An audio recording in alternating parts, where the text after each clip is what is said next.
This is the Math 6 Chapter 2 mid-test review. We are going to be covering multiplying and dividing with fractions and mixed numbers. So throughout this video, what I suggest you guys do is when you see each problem, pause the video, attempt to solve that problem on your own first, and then once you've come up with your answer, watch the video, listen to the explanation, and make sure you're getting these right, okay? So we're gonna go ahead and get started. Our first slide says to multiply and simplify if possible. Now that simplifying thing will always be there. When we're talking about fractions, we always want everything in simplest form. So make sure you look at the end before you box your answer, see if it's in simplified form. So our first problem says 5/8 multiplied by 1/15. So here with multiplication, we're looking to see if we can cross cancel, something that people remember being called the butterfly method. So we look at our diagonals, 8 and 1, there's nothing that we can divide both into 8 and 1. 5 and 15, we do.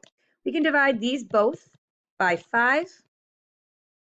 And when I divide, I like to cross off my number so I don't get confused. So 5 divided by 5 gives me a 1. 15 divided by 5 gives me a 3.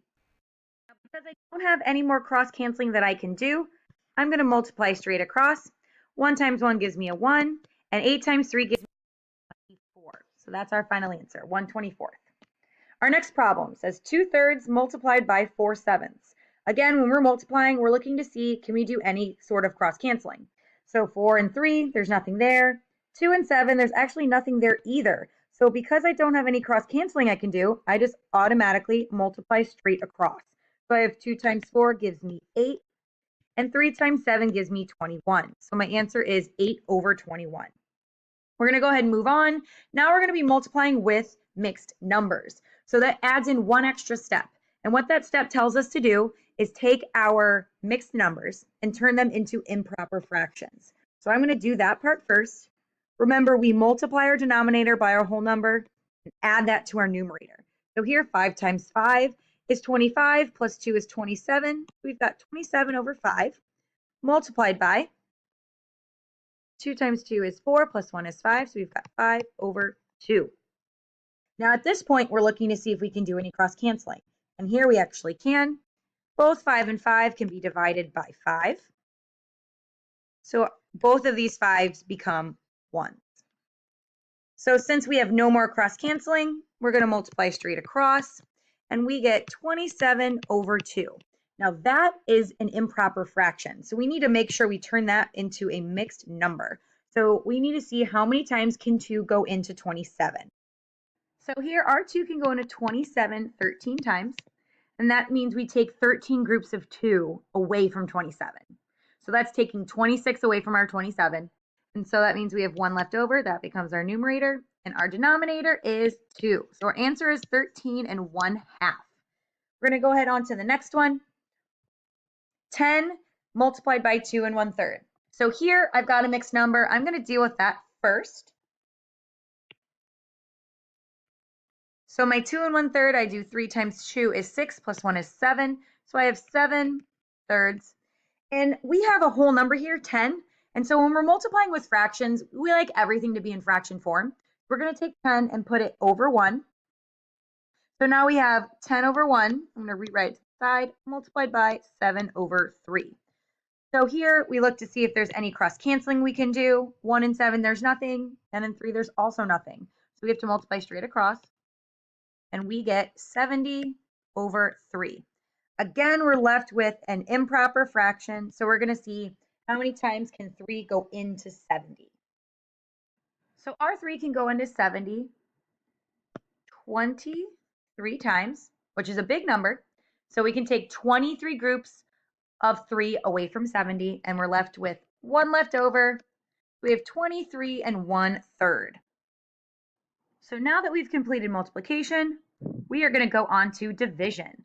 So here again, divide and simplify if possible. So we've got 2/9 divided by 2/3. Now with division, there are those 3 words that tell us exactly what to do, and that is keep, change, flip. I like to write keep, change, flip over my problems. So I'm going to keep 2/9 the same. I'm going to turn this division into multiplication, and then I'm going to flip this second fraction, so it becomes a 3/2. Once it becomes a multiplication problem, this is where we get to check and see if we could do any cross canceling. So our 2's can both be divided by 2. And each one of those 2's become a 1. Now we can also cross cancel with our 3 and our 9. They can both be divided by 3. So my 3 becomes a 1 and my 9 becomes a 3. Now, since we did cross canceling for both, we know there isn't anything left. So we're going to multiply straight across and we get 1/3 as our answer there. So going on, we've got 8/15 divided by 4/5. Again, I'm going to do some keep, change, flip here. I'm going to write it to the side. I've got 8/15 multiplied by 5/4. Again, since I'm in this multiplication part, I'm going to see if I can do any cross canceling. And again, I can, which is great. My numbers are going to be smaller then. 5 and 15 can both be divided by 5. So 15 becomes a 3, 5 becomes a 1. And then I actually can also cross cancel with 8 and 4. Both can be divided by 4. If you divide by 2 here, that's fine. You'll just end up having to simplify at the end. So 8 divided by 4 gives me a 2. 4 divided by 4 gives me a 1. Again, since I've cross canceled with both, I'm going to multiply straight across. And I get 2/3 as my answer for that one. Our next two problems are still going to be division, so we're still going to do keep, change, flip. But we're going to have some mixed numbers in here. So that's going to change it just slightly. So our first problem is 3 1/3 divided by 2 3/5. So before we do any keep, change, flip, we need to turn these into improper fractions. We're going to turn these both into improper fractions first, and then we will do our keep, change, flip. So 3 1/3, I'm going to do 3 times 3 is 9, plus 1 is 10. So I have 10/3. And I'm going to keep this division because I'm not doing any keep, change, flip yet. And then this second mixed number, 5 times 2 is 10, plus 3 is 13 over 5. So now that we've got this in improper fraction form, I'm again going to bring this over here. I'm going to do 10/3 multiplied by 5/13. Since we've done our keep, change, flip here, we've got 10/3 multiplied by 5/13. We're going to look to see if there's any cross canceling. 3 and 5, there's nothing. 10 and 13, there's also nothing, unfortunately. That's okay. Our numbers won't be that bad. We're going to multiply right across. We get 10 times 5 gives us 50. And 3 times 13 gives us 39. So now what we need to decide is how many times can 39 go into 50? So now what we need to decide is how many times can that 39 go into 50? So here it can actually go in one full time, and that means we take 39 away from 50. So once we take 39 away from 50, we've got 11 left over. That becomes our new numerator. And then our denominator stays 39. So our answer here is 1 and 11/39. Our last problem is 9 divided by 4/9. So I don't have any mixed numbers here, but I do have a whole number. So in order to continue this fraction divided by fraction idea, it's really helpful to make our whole numbers over 1, because 9 and 9/1 are the same value.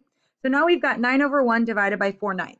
So we're going to do our keep, change, flip, since we don't have to turn any mixed numbers into improper fractions. So we've got 9/1, change that division to multiplication, and flip this fraction. We've got 9/4.